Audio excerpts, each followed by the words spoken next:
I have absolutely nothing witty to say. Let's just get into Did it. spend some time this weekend watching film on the Alabama Crimson Tide. It's a good ball club. That's a strong ball club. Some tough bitches down there. Some tough boys down there. All right. Here's what I'll say about Alabama. When it was first announced, myself, knowing from my past traumas of dealing with Alabama, when Alabama was a dynasty, when they were real, I was like, damn, like, I hope that doesn't happen again. Here we go. I've watched the film of USF. I've watched some of these games. Let me tell you right now, if you're a Michigan fan watching the show, we've got nothing to worry about. Stop the cap. Stop the cap, right? Come on, man. That's just disrespectful. Disrespectful, and I apologize for the language of these guys. They don't care. Come on, man. Nothing to worry about. You always got something to worry about. Any given Saturday, you can lose. Michigan, top to bottom, is a better ball club. They're better coached. They're better put together. They're tougher. Ooh. They're stronger. And we're running 34 dive right up that ass, brother, at the Rose Bowl.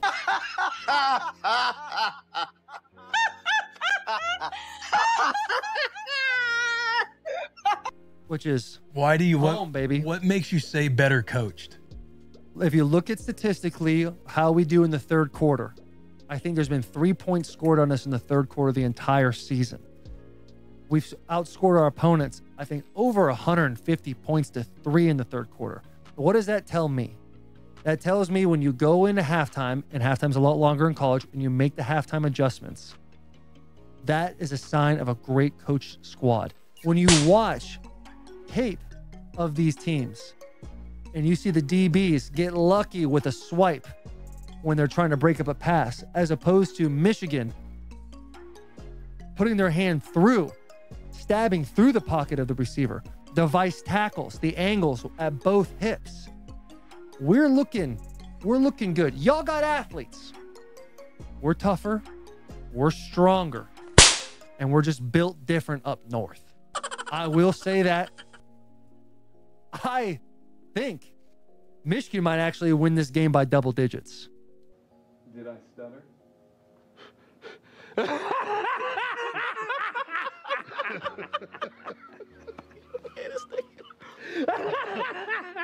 That's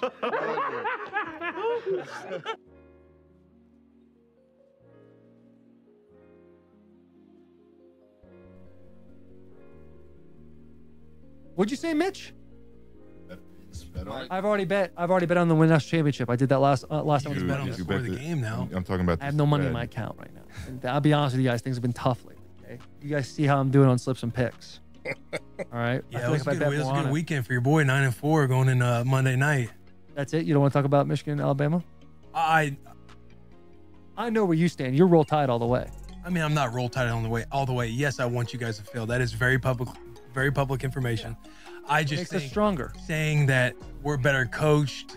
We're talking about Nick Saban here. Yeah. I know we're talking about Jim Harbaugh, both elite coaches, but we're talking about you don't think Alabama, like the film you watch is UCF, USF? If this is the 10s, if this is 2010s, if this is the 2010s, that's a well-coached football team. Now I think Nick Saban's getting a little older. He's getting a little more complacent. He's not devils in the details. He's wiser. Like, look, you look at the Georgia game. I love Nick Saban. I think he's a stud. I think he's awesome. I think Jim Harbaugh and his squad, his assistant coaches are coaching better technique out there right now. Man, I'm over here choking on H2O, but as they say, whatever helps you to sleep well at night. If you look at the opening of the Georgia game, Georgia put it up their ass in the first drive to where it was like, okay, maybe Georgia's going to handle business here. But the adapting, the making the adjustments, the keeping your poise and coming out and rolling out a few unanswered scores against Georgia, and Georgia didn't score again until the fourth quarter maybe? I mean, these boys will be ready to play. Alabama will be ready to play. And the win by double digits, there's no chance, man. I mean, there's a chance, but you go ahead and finish that sentence right there, brother. We're good now. We're good. Go ahead and clip this. Dave Abloff, go and clip this. Send it to the boys. You're right. So you're essentially trying to rewrite the fear that you had from when you first saw the video. I've been clear about the situation the whole time. I said it last week. I don't think you have been clear. I think it's been fuzzy. I have. I said at first I had a moment because my own past trauma is dealing with Alabama. Listen to Derrick Henry's ass every single in 2017, 2016. Every year they're talking shit. Alabama's the best. This, that, and the other. I get a little nervous, but I go watch the film, and I said last week there's going to become a time where I become confident. I start to understand that Michigan's built different. We've been in the playoffs 2 years in a row. Hasn't gone our way. What's the old phrase? Third time's the charm. We're running shit this year. So let me get this straight. First, you pooped your pants, in which that happened 2 weeks ago. But prior to that, for 3 months, you know Michigan was suspect, but you was looking forward to playing a second string, third string quarterback at FSU. You pooped your pants when they made the announcement. Then you came back, watched some film, starting with the USF, Texas film. Maybe you watched the Eastern Kentucky, whoever that was, game, and maybe we was stumbling in game number 4.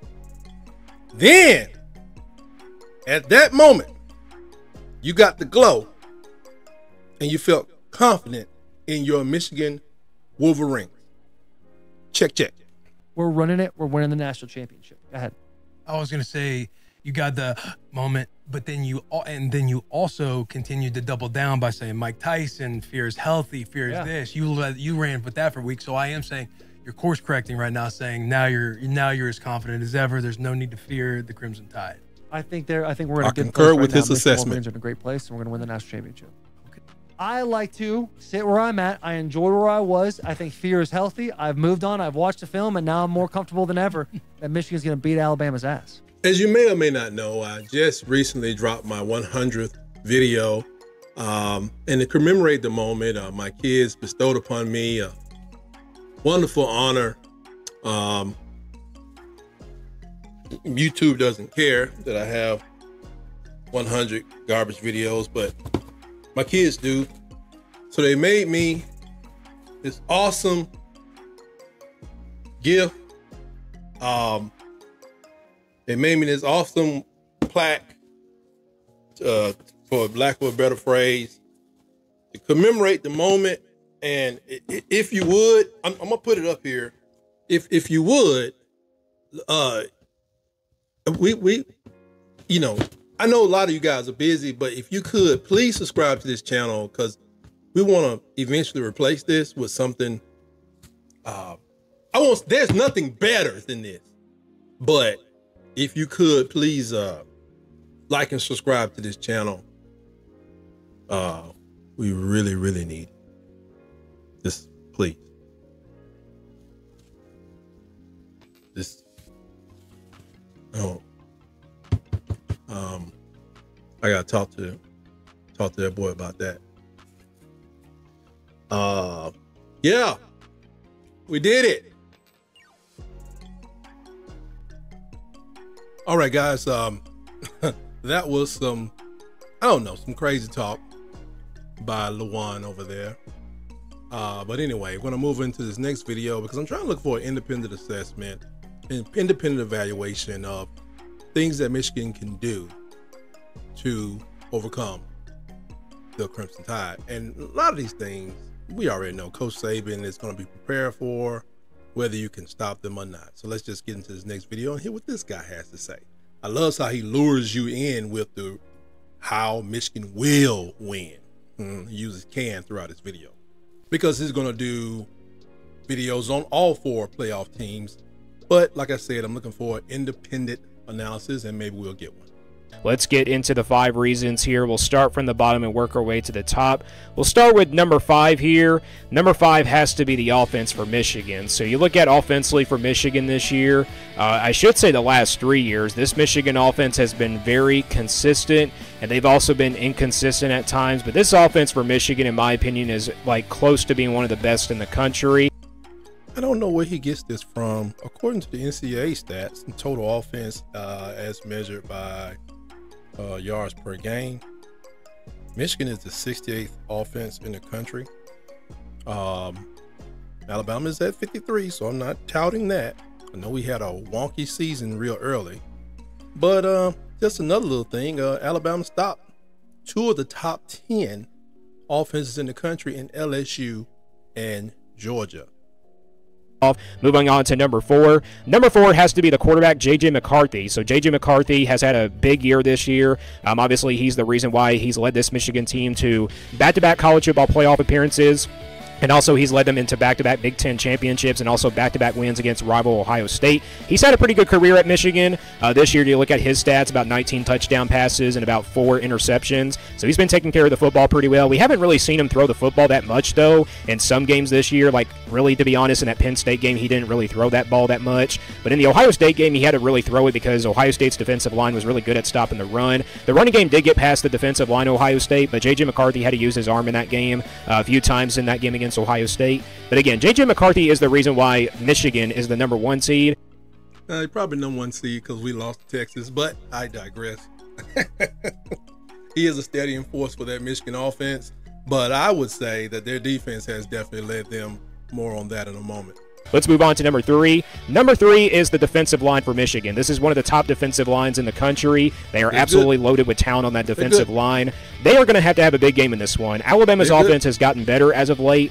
They can run the football pretty well. The defensive line for Michigan is really good at stopping the run, and they played really well in the Big Ten championship game against Iowa back in early December when they played that Big Ten championship and everything. And that's also the reason why Michigan is going to the college football playoff this year, is just because the defensive line is really dominant. Again, this is one of the top defensive lines in the country. Ohio State is up there in the top 5, and so is Iowa's defense, but maybe also Alabama's up there. But again, this is one of the top defensive linemen in the country.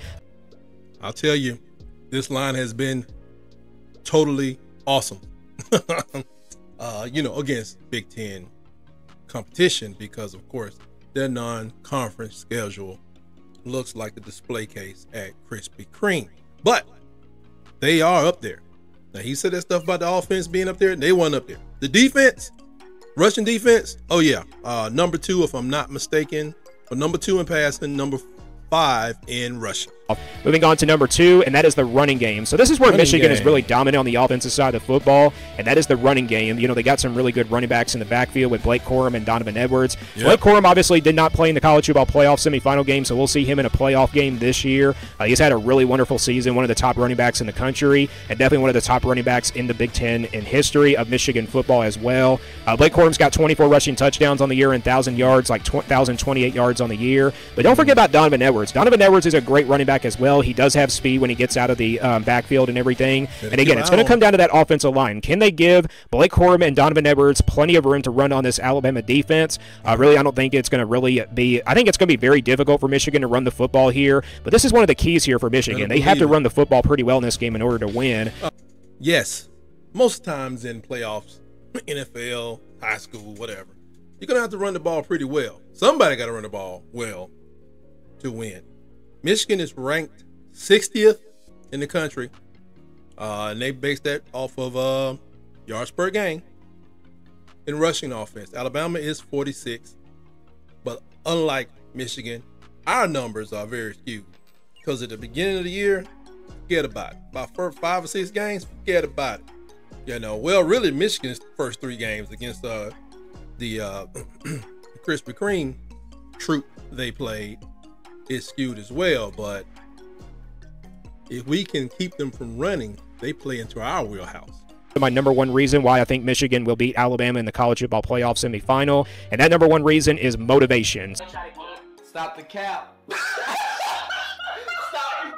So I think this is a big reason here. I know it's not really anything big, but this is a really big reason why Michigan can beat Alabama. It's just because of the motivation from the coaching staff and the motivation from this Michigan team. You look at where Michigan was in the first half of the year. Jim Harbaugh, of course, suspended in the first 3 games of the season, and then in the second half of the season, he got suspended again for the last 3 games of the regular season. And look what Michigan did without Jim Harbaugh being on the sideline.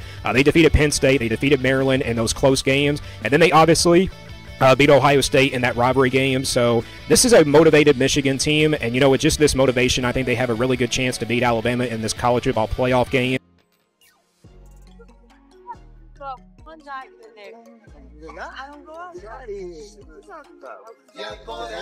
Yo!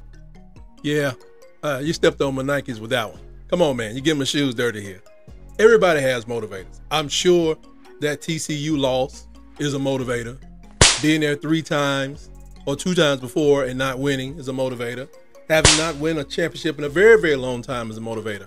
But there's reportedly a $125 million contract on the table. If he wants to keep his team highly motivated, he may want to sign that one today.